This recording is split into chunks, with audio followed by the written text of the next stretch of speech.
cleanup is underway in Saskatchewan after an unusually strong low-pressure system tore through the province Tuesday night. At least 17 stations across the province reported gusts at or over 100 km per hour overnight Tuesday.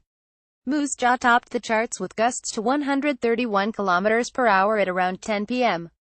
CST. Regina saw gusts at around 119 km per hour just before midnight. Gusts in Sask topped 100 km per hour in many areas Tuesday night into Wednesday morning. Christy Climenhaga CBC. The strongest of the winds were felt as the storm system's cold front swept through. Though very strong, the system moved through very quickly, with the frontline passing through the province in around 5 hours. Wind warnings have now been lifted in Saskatchewan.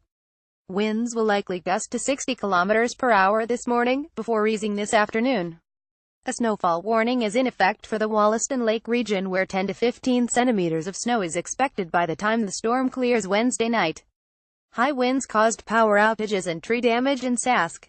The winds in the province sparked numerous power outages in Regina and Moose Jaw through the overnight period. There are also reports of tree damage through the city of Regina, with at least one fallen tree in the Cathedral neighborhood. The destructive winds were also the driving force behind numerous grass fires in southern Saskatchewan, including the wildfire that caused evacuations in Burstall and Leader, Sask.